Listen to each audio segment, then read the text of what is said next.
In order to understand the forgiveness of sin, I think we first have to wrap our head around just what sin is and what's actually taking place when sin is forgiven. But this is something I think we actually understand very poorly, and largely because when we think about sin and guilt, we tend to reduce these matters to psychology, defining sin as a behavior and guilt as a feeling. But, beloved, that is not just an oversimplified way of thinking about such things, but it's also, more importantly, inaccurate. Because biblically speaking, sin is a pathogen, the pathology of which is trespasses, the effect of which is guilt, which can be felt, but which itself is not a feeling. Rather, guilt is a disease, it's a toxin, a dross left over from trespasses. And that's not a metaphor. That's not an illustration. This is a spiritual and physical reality, a pneumosomatic reality. Guilty feelings, biblically speaking, are not a psychological phenomenon. No, biblically speaking, guilty feelings are a symptom. Biblically speaking, guilty feelings, if they're genuine and not the product of false or misplaced blame, are evidence of the presence of actual guilt in your spirit and or in your body. Now, if you have false guilt, if you have been made by yourself or by others to feel guilty, where you have no actual culpability for sin, then that is a psychological matter. And for such a condition, you might do very well to seek psychological help. But that's a topic for another day that I may well preach on at some other time in the future, because false guilt is a product of spiritual abuse, whether inflicted by others or inflicted on yourself. And if you suffered spiritual abuse, then you should definitely seek help in finding healing for yourself for the effects of that abuse. But that isn't what I'm talking about today. My topic this morning is actual guilt, which is a pollutant, a kind of toxic buildup of dross produced in the commission of trespasses, which is the pathology of sin, which is a pathogen that resides in the soul, that is, in the body and in the spirit of every natural-born child of Adam. And that isn't a metaphor. That isn't a figure of speech. That isn't an illustration. That is a biblical proposition certain, which is literally true. And this is the critical difference between Jesus and us. You see, Jesus in the incarnation was fully human. However, according to the Bible, even though Jesus was fully human, there's no respect in which Christ was ever merely human. Now, that statement may seem to be patently obvious on the face of it. However, in light of the extraordinary length to which the gospel writers go to emphasize the humanity of Christ, I think it's an important point to make. I mean, the gospel writers were faced almost immediately after the resurrection of Christ with the Gnostic or proto-Gnostic heresy, that Christ in his human form was somehow not really human. Rather, he appeared to be human, but that was an illusion. So the gospel writers went to great lengths to emphasize in their writings that, yes, indeed, Jesus was a human being. He was born a human birth. He didn't simply appear from heaven. He was circumcised on the 8th day, according to the law. Thus, he clearly had a physical body. He walked everywhere he went. He didn't just appear from one place to another. He got hungry. And when he was hungry, he ate ordinary food. He got thirsty. And when he was thirsty, he drank ordinary beverages. As a matter of fact, in Matthew 11:19, it's revealed to us that his eating and drinking habits had earned him a false reputation of being a glutton and a winebibber. He got tired. And when he got tired, he slept. He got weary. And when he got weary, he wept. And when he gave himself up to die, he bled and died on the cross, dying a human death. But as I understand the matter, he would not have died. Indeed, he could not have died unless he had given himself up to die, unless he had laid down his life voluntarily. As he himself says in John 10:17-18, for this reason, the Father loves me because I lay down my life that I may take it up again. No one takes it from me, but I lay it down of my own accord. I have authority to lay it down, and I have authority to take it up again. This charge I have received from my Father. And the reason for this is because even though Jesus was fully human, he wasn't merely human, which is to say, he wasn't just like you and me. He wasn't exactly like you and me.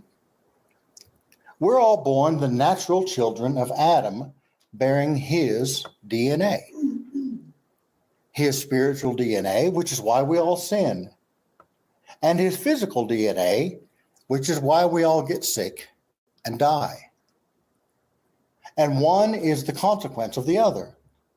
That's what Paul tells us in Romans 5-8. That physical sickness and death are the result of spiritual sickness and death. And the reason we all die is because we all bear the brokenness. We all bear the fallenness of Adam, which Paul refers to as sin in our very bodies. Because as Paul says in Romans 1, we all have the knowledge of good and evil written on our very beings. That is, we all bear intimacy with both good and evil in our souls, body and spirit. We know sin. We have intimate knowledge of sin because since the fall, sin has been woven into the very fabric, into the very warp and woof of the human being. But Jesus, according to 2 Corinthians 5:21, never knew sin. Jesus was constitutionally different from all other human beings. He had no sinful nature. He was born of a human mother, but his father was divine. And God saw to it that in his human form, Jesus inherited some things from his mother Mary and some things from his father. And one of the things that was excluded from the mix was the sinful nature of Adam, which is the common possession of all other human beings. And since entropy is a consequence of sin, since physical sickness and death are consequences of sin, Jesus also never knew sickness and was thus constitutionally immune to death. If what Paul says in Romans 5-8 is meant to be taken literally, and I'm convinced that it is, then I think it's safe to say that had Jesus not laid down his life willingly, he might very well be alive in his human form today. And he would never have been sick, and he would still look like he did when he was 23 or 24, or whatever age it is that human beings reach peak physical maturity and before we begin to feel the effects of aging. Because while Jesus was fully human, he was never merely human. Because even in his physicality, he was filled with his divine attributes. He was full of grace. He was filled with the Holy Spirit. He had the mind of God. And he had the power of God and the protection of angels. And we see these attributes of his divine nature at work when he does things like heal people and cast out demons and control the elements. And I'm persuaded that we see his divine nature at work in passages like Luke 4:28-30, where we find the following. When they heard these things, all in the synagogue were filled with wrath.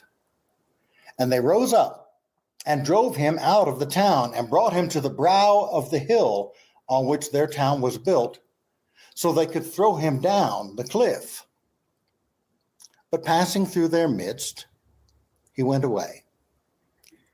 Here, Jesus incited the people of Nazareth to rise up against him and to make an attempt on his life, but he walked away unscathed.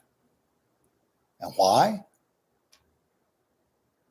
I mean, if the people of Nazareth could have killed Jesus right there and then they'd have done it, I think, in a New York minute, but they couldn't. And why not? Well, because no one could take Jesus' life from him. And this isn't the only time that we see this happen.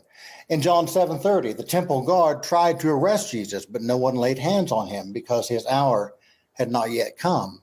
In John 7:44, the people wanted to seize him, but no one laid hands on him. In John 8:59, the people took up stones to stone him to death, but Jesus hid himself and went out of the temple. And there in some versions, it also says that he didn't slip out the back way, but that he was hidden from their sight in plain sight. That he eluded them by walking right through the middle of the crowd, passing right between them.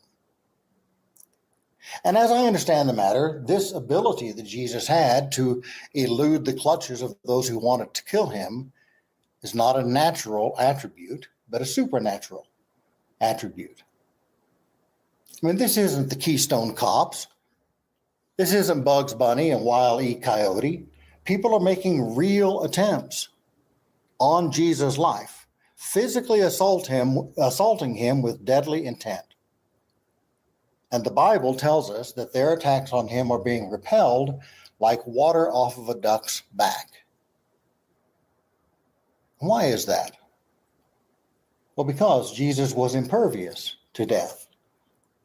He could not die of natural causes, and he could not be killed unless and until he laid down his life of his own accord. That seems to be what's at play in John 8, after Jesus declares himself to be the light of the world. And the people that Jesus is arguing with in John 8 seem to know that, or at least on some level. Starting in John 8:21, then Jesus said to them again, I'm going away, and you will seek me and will die in your sin. Where I go, you cannot come. So the Jews said, will he kill himself? Because he says, where I go, you cannot come? You see, they know that Jesus is talking about his own death. And on some level, they seem to know that if Jesus was going to die, that somehow he was going to have to be complicit in his own death, because they couldn't kill him. They didn't even seem to be able to lay their hands on him. Only they don't know why. But Jesus is about to tell them why. What he's about to tell them is that he is constitutionally different from all of them. Picking up in verse 23, and he said to them, you are from beneath. I am from above. You are of this world. I am not of this world. Therefore I said to you that you will die in your sins. For if you do not believe that I am he, you will die in your sins. You see, Jesus isn't confused about the nature of things. John stated plainly in John 1:12 that the impartation that Jesus would give to those who would receive him would be that he would give them the power to become the children of God.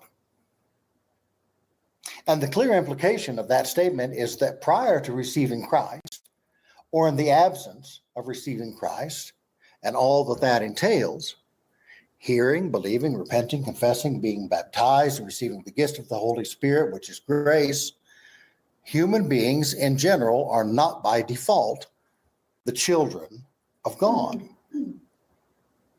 Now, the world hates that message. The world loves to insist that God made me just the way I am. God don't make no junk. You hear that all the time from the most depraved of people. People who otherwise want nothing to do with God suddenly express a great deal of confidence in him when it comes to who and what they are, because they want you to believe that if they were to fail to conform to every base desire and instinct that's natural to them, that somehow that would be disrespectful to God, who made them just the way they are and wants them to live into that. But here in John 8, 23 through 24, Jesus says the complete opposite of that. What Jesus says here is that the origin of ordinary sinful human beings is different from his own origin. You, he says, are from beneath, whereas I am from above. Now, later on, he says that the proof of this lies in their behavior, specifically in their hatred toward him. But their behavior isn't the cause of their nature, it's the result of their nature. Yes, God created humankind in his own image, but in the fall, that image got distorted. When Adam reached out his hand, plucked the fruit of the tree of the knowledge of good and evil, and ate of it, he ate death unto himself and unto all of us. But death is not native to the children of God. It's native only to the children of Adam. Thus, no one who's subject to death can claim to be a child of God in the same way that Jesus, in his human form, was a child of God. Now, yes, the image of God, though distorted in us, is still recognizable in us, which is why Paul is able to say truthfully in Acts 17, 28 through 29, that all human beings are derived from God. But Paul's vocabulary in Acts 17 is different from that of Jesus here, and his point is different. What Paul is telling the Athenian philosophers on Mars Hill is that seeing as how we are all derived from God, you can discern a great deal more about the nature of God from looking at a human being than you can by looking at the idols of gold, silver, and stone that are conjured up out of the depraved imaginations of men. No, Jesus is very clear in John 8 that the children of Adam are constitutionally different from the children of God.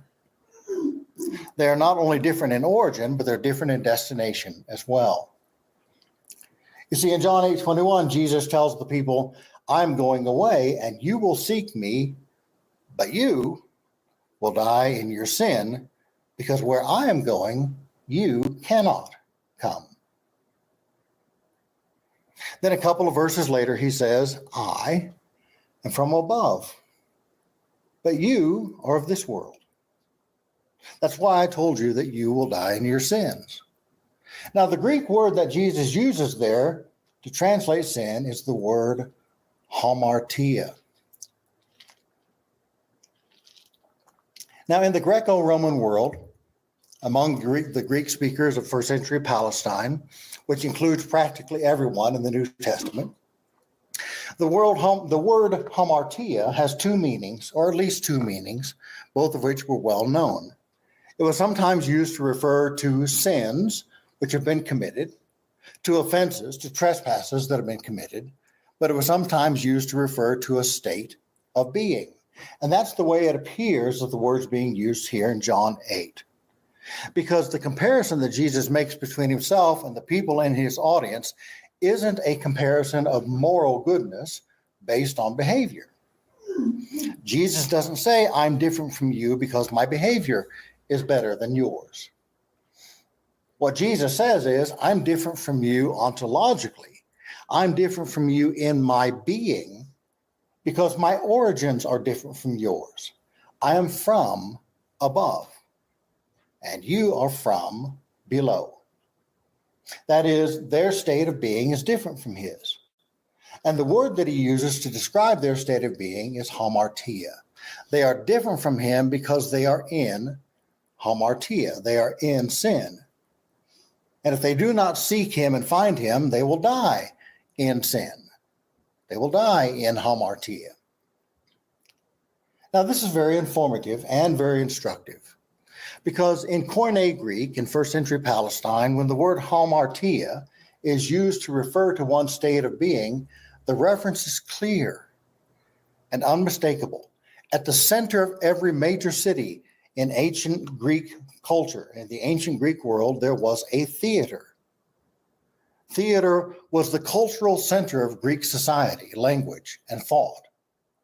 And in a Greek theater, there were two kinds of plays, comedies and tragedies. That's where you get the two masks that you see at the theater, comedy and tragedy. Now, comedies were farces, usually set forth as parodies of society or of the government.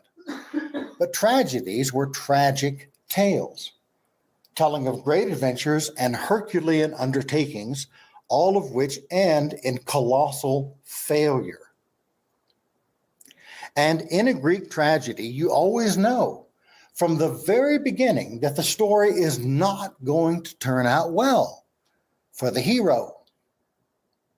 And the reason for that is because in every case, you learn in the first act that the hero in the story is fatally flawed.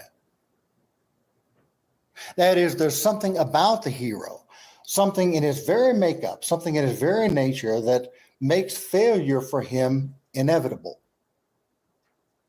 And the word that's used in Greek tragedies to refer to this fatal flaw that will, without exception, bring the hero down is the word hamartia. The hero is doomed from the outset because he is in hamartia.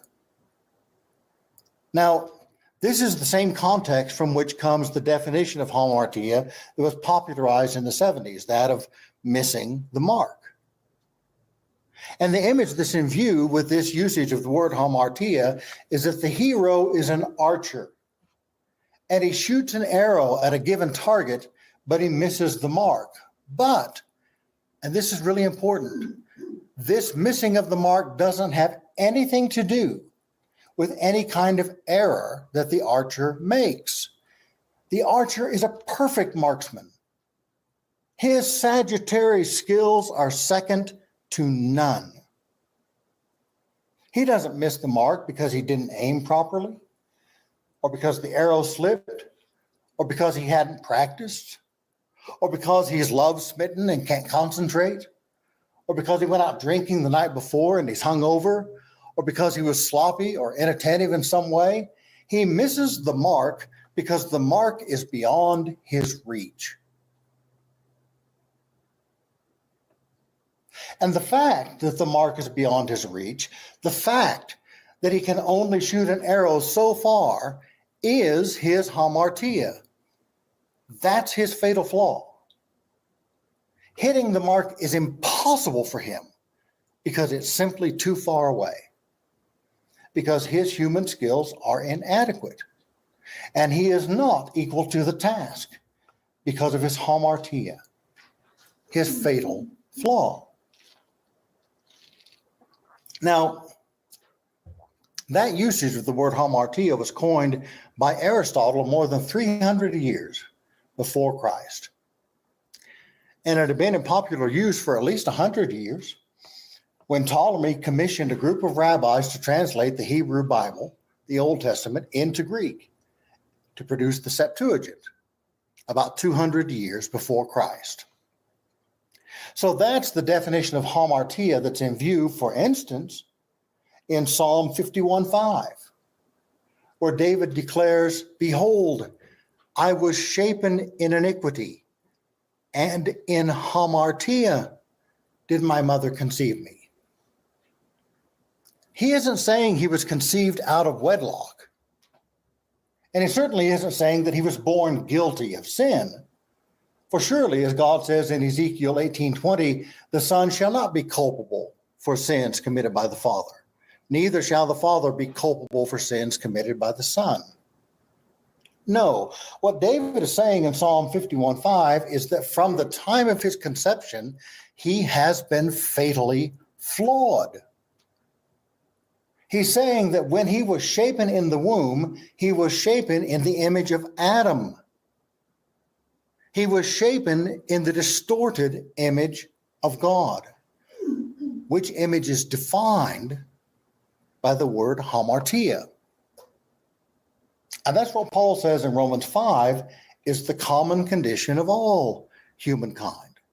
Our state of being as the natural children of Adam is defined by the hamartia of Adam. Adam was fatally flawed, and because of his flaw, all of his descendants are also fatally flawed. Romans 5:12-14, therefore, just as sin entered the world through one man, and death through sin, so also because sin is common to all humankind, death is common to all humankind. To be sure, sin was in the world before the law was given, but sin is not charged against anyone's account where there is no law. Nevertheless, death reigned from the time of Adam to the time of Moses, even over those who did not sin by breaking a command, as did Adam, who is a pattern of the one to come. Sin is the common possession of all the natural children of Adam. But Christ is not a natural child of Adam. He is a supernatural child of Adam. His mother being Mary and his father being God the Father. And in the process of conceiving his son, God quite apparently saw to it that in place of the hamartia of Adam, Christ would be filled with the charis of his Father. That is, he would be filled with grace. And Paul draws a direct analogy between the two in the verses that follow, picking up in Romans 5:15. But is not the sin effect like unto the grace effect? For just as many have died through the sin effect of one man, all the more the grace of God, the gift and the grace of the one man, Jesus Christ, has abounded to many.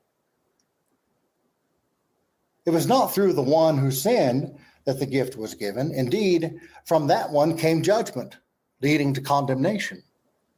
Rather, it was the grace effect answering a multitude of sin effects that led to justification.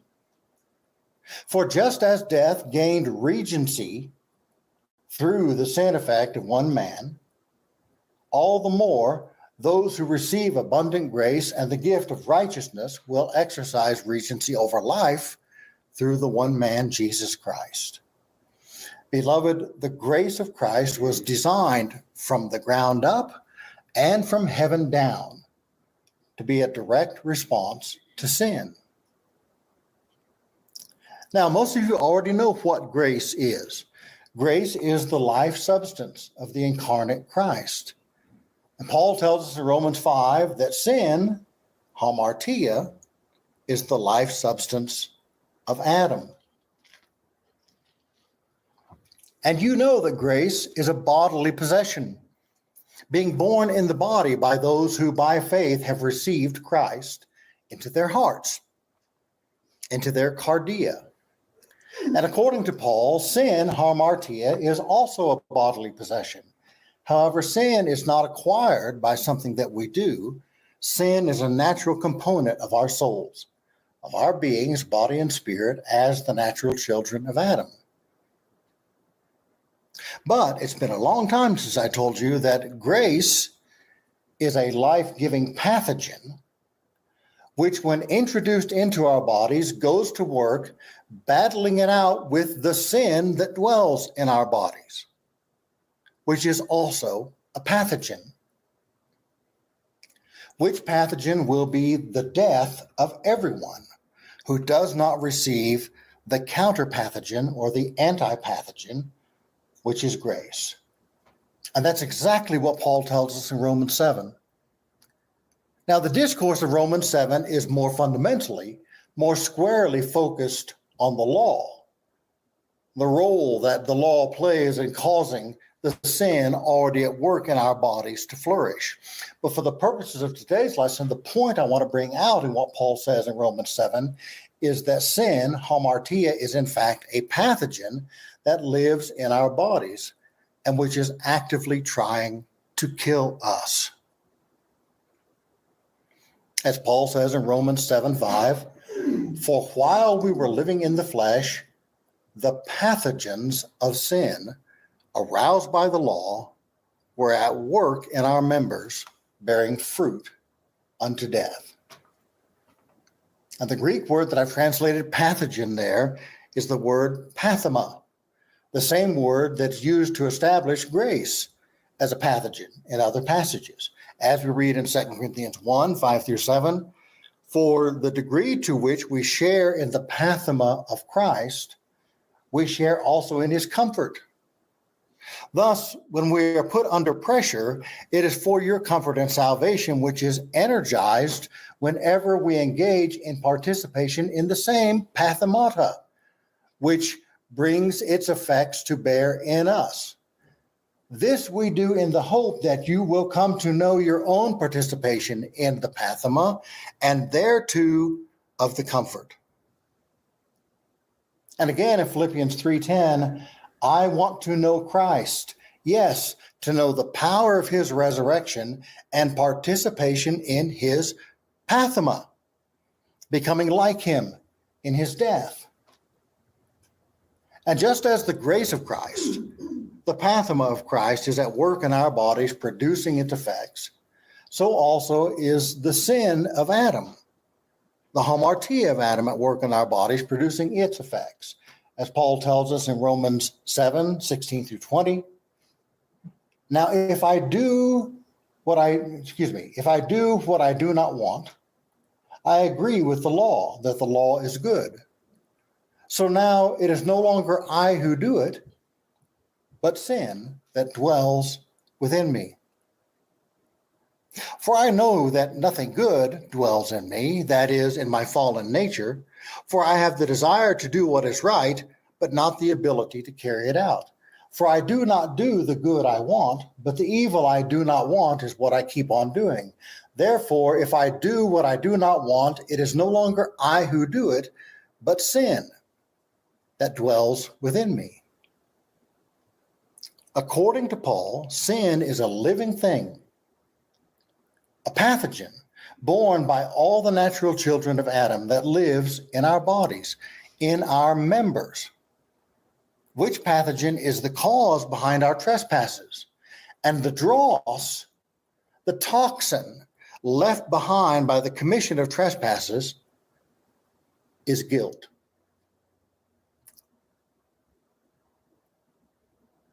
These are the monsters inside you. And grace is the counter pathogen, the anti-pathogen, which when applied to the body externally in baptism, and when taken internally in the Lord's Supper, for instance, goes to work in our bodies, battling against the pathogen of sin. Beloved, that is the dynamic that's at work in us in the forgiveness of sins.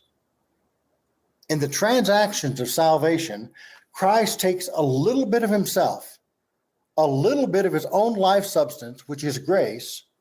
He bathes you in it, applying it to your body from head to toe, and he fills you with it, implanting it in your body internally through the taking of the Lord's Supper.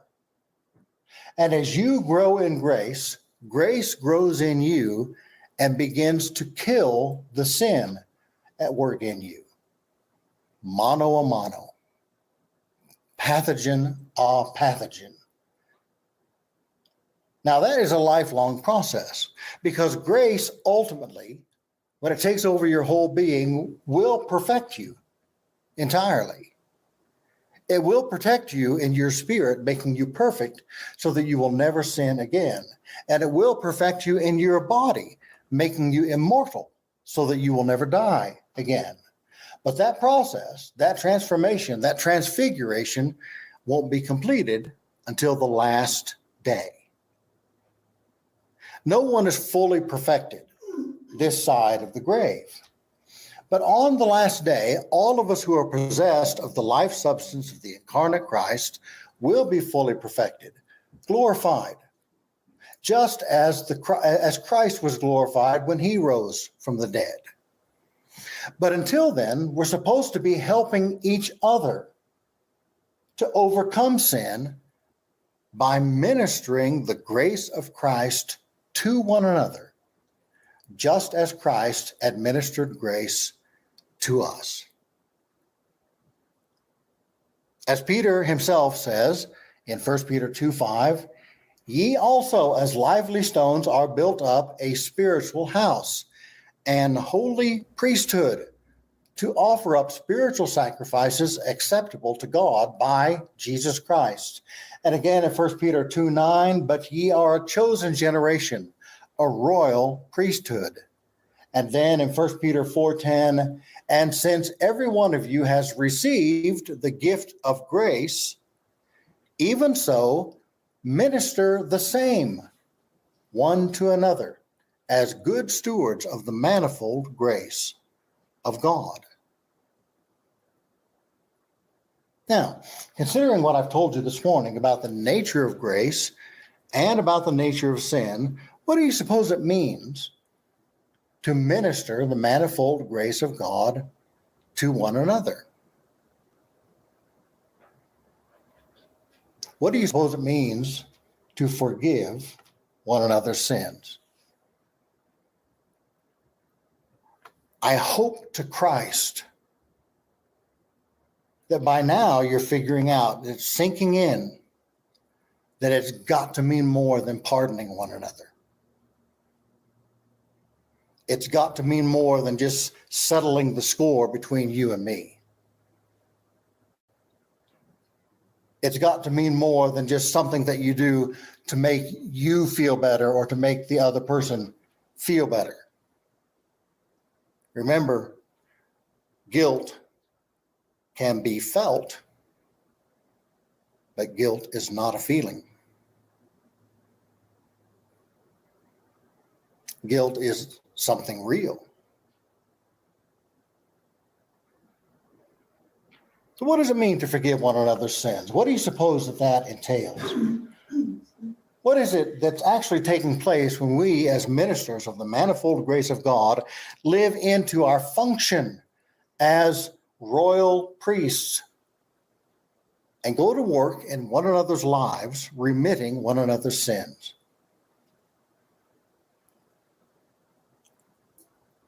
Come back next week, and I'll tell you. That's my lesson for today.